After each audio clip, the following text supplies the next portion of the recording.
નમસ્કાર મિત્રો, હું હિતેશન ચૌધરી। આજે આપણે ટ્રાન્સફોર્મરમાં થતા વિવિધ લોસીસ વિશે આપણે અભ્યાસ કરીશું।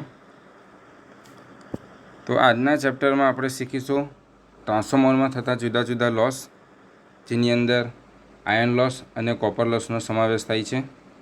આયર્ન લોસમાં હિસ્ટેરેસિસ લોસ અને એડી કરંટ લોસનો સમાવેશ થાય છે। ત્યારબાદ ટ્રાન્સફોર્મરની એફિશિયન્સી અને વોલ્ટેજ રેગ્યુલેશન શોધવા માટેની રીત, જેમાં direct loading test, open circuit test અને શોર્ટ સર્કિટ ટેસ્ટ વિશે આજે અભ્યાસ કરીશું। તો ટ્રાન્સફોર્મરમાં થતા લોસ, આદર્શ ટ્રાન્સફોર્મરમાં કોઈ લોસ થતો નથી, પરંતુ વાસ્તવમાં આવો કોઈ આદર્શ ટ્રાન્સફોર્મર હોતું નથી।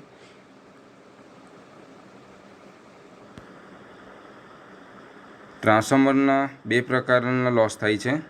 પહેલું છે આયર્ન લોસ અને બીજું છે કોપર લોસ। તો સૌપ્રથમ જોઈએ આયર્ન લોસ। તો ટ્રાન્સફોર્મરની કોરમાં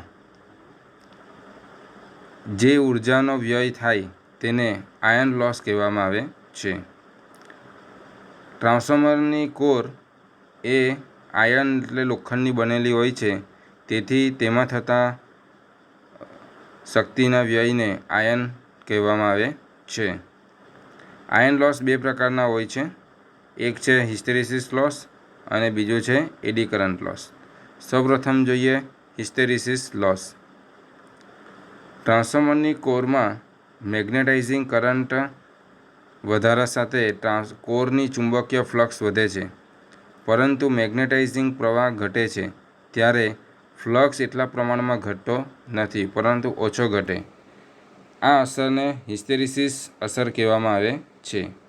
આને લીધે કોરમાં થતા લોસને હિસ્ટેરેસિસ લોસ કહેવામાં આવે છે।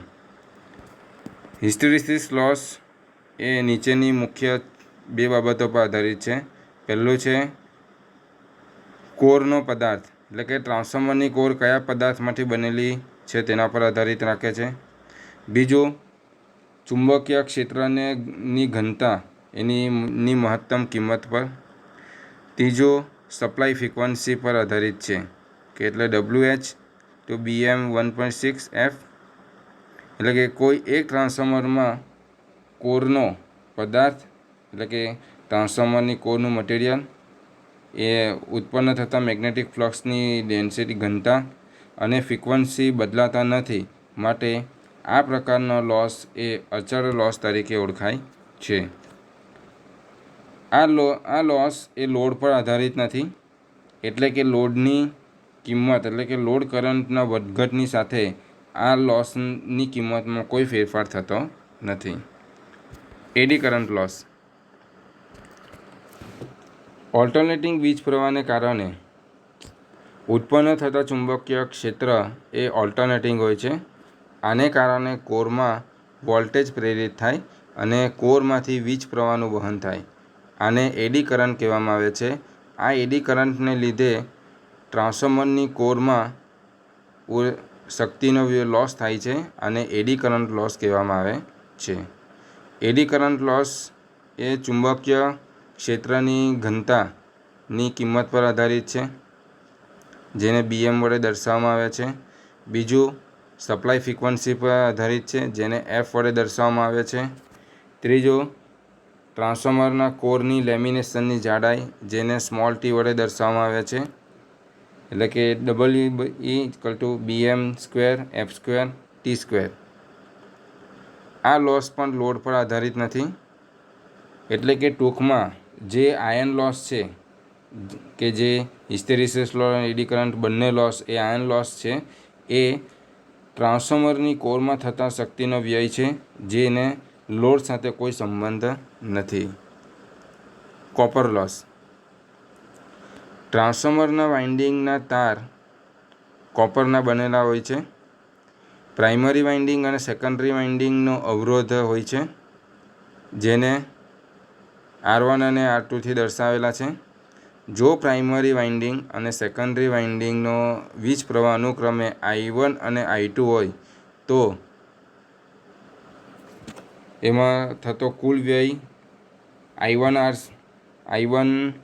Square R1 plus I2 square R2 જેટલો થાય. આ ઉપરથી માલુમ પડે કે આ પ્રકારનો વ્યય એ લોડ પર આધારિત છે, કારણ કે WC બરાબર I સ્ક્વેર R માટે WC ઇઝિકલ ટુ I સ્ક્વેર. એટલે કે જો લોડ બમણો થાય તો લોસ એનો 4 ગણો થાય. ઉદાહરણ તરીકે લોડ પર જો કોપર લોસ 400 વોટ હોય તો લોડ બમણો કરવાથી આ લોસ 400 ગુણ્યા 2 સ્ક્વેર એટલે કે 400 ગુણ્યા 4 ઇઝિકલ ટુ 1600 વોટ જેટલો થાય. જો આ લોડ અડધો કરવામાં આવે તો એનો લોસ ઓછો થાય.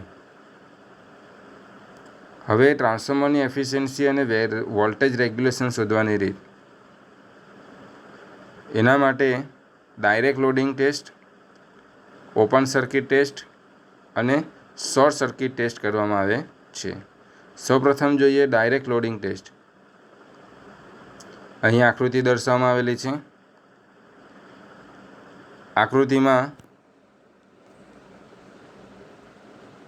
મેઇન સ્વિચ છે. અહીં સિંગલ ફેઝ ટ્રાન્સફોર્મરનું ડાયરેક્ટ લોડિંગ ટેસ્ટની આકૃતિ છે.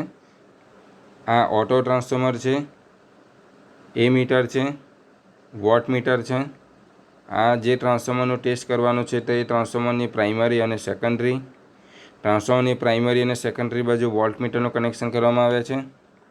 ટ્રાન્સફોર્મરની સેકન્ડરી સાઈડ એ મીટર, વોલ્ટ મીટર કનેક્શન કરવામાં આવે છે અને ટ્રાન્સફોર્મરની સેકન્ડરી બાજુ લોડનું કનેક્શન કરવામાં આવે છે. આ રીતમાં આપણે ટ્રાન્સફોર્મરના પ્રાઇમરી વાઇન્ડિંગને ઓટો ટ્રાન્સફોર્મર દ્વારા એના રેટેડ વોલ્ટેજ આપી સેકન્ડરી સાથે લોડ જોડવામાં આવે છે. એનું કનેક્શન આકૃતિમાં દર્શાવ્યા મુજબ છે, જેમાં એ મીટર, વોલ્ટ મીટર અને વોટ મીટરનો સમાવેશ થાય છે. હવે પ્રાઇમરીને રેટેડ વોલ્ટેજ આપી સેકન્ડરીનો લોડ વોલ્ટેજ V0 અને ઓપન સર્કિટ પાવર W1 અને W2 નોંધવામાં આવે, ત્યારબાદ ક્રમશઃ ધીમે ધીમે લોડ વધારતા જઈએ તો રેટેડ ફૂલ લોડ કરંટ સુધી લોડ વધારવામાં આવે ત્યારે તે સમયે સેકન્ડરીના વોલ્ટેજ V1 અને વોટ મીટર W1 અને W2ના રીડિંગ નોંધવામાં આવે છે.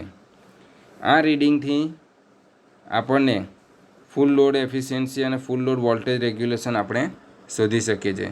સૂત્ર છે એફિશિયન્સી બરાબર W2 upon W1 into 100. Voltage regulation માટે છે V0 minus V upon V0 into 100. હવે જોઈએ ટ્રાન્સફોર્મરનો ઓપન સર્કિટ ટેસ્ટ. ટ્રાન્સફોર્મરમાં થતા કોપર લોસ માટે આપણે શોર્ટ સર્કિટ ટેસ્ટ કરવામાં આવે છે. અહીં આપણે ટ્રાન્સફોર્મરમાં થતા આયર્ન લોસ એટલે કે કોર લોસ શોધવા માટે ઓપન સર્કિટ ટેસ્ટ કરવામાં આવે છે. આયર્ન લોસ એ સપ્લાય વોલ્ટેજ અને ફ્રીક્વન્સી પર આધારિત છે. તેથી ટ્રાન્સફોર્મરને રેટેડ વોલ્ટેજ અને ફ્રીક્વન્સી સાથે જોડીને આ ટેસ્ટ કરવામાં આવે છે.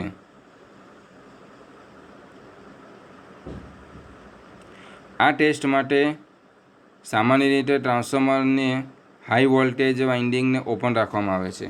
એટલે કે અહીં આકૃતિમાં દર્શાવ્યા મુજબ ટ્રાન્સફોર્મર, આ જે ટ્રાન્સફોર્મર છે, આ ટ્રાન્સફોર્મરને આ LT સાઈડ છે અને આ HV સાઈડ છે, એટલે કે આ પ્રાઇમરી સાઈડને ઓપન રાખવામાં આવેલી છે અને સેકન્ડરી બાજુ વોલ્ટ મીટર, વોટ મીટર અને એ મીટરનું કનેક્શન કરવામાં આવેલું છે.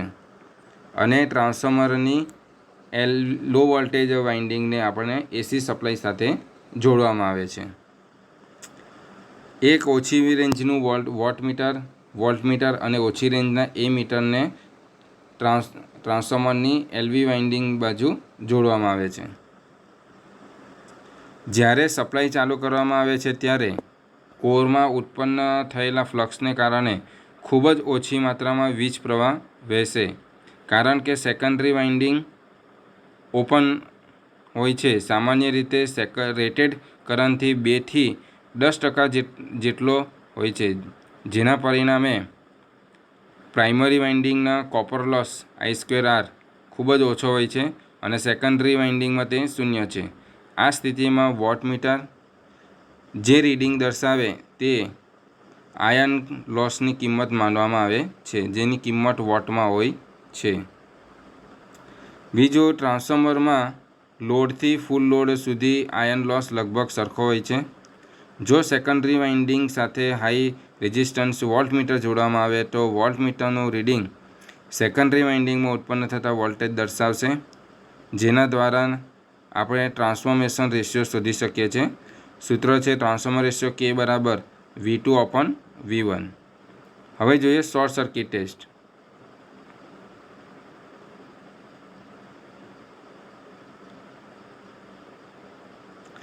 ટ્રાન્સફોર્મરમાં થતા કોપર લોસ I²R શોધવા માટે આ ટેસ્ટનો ઉપયોગ કરવામાં આવે છે.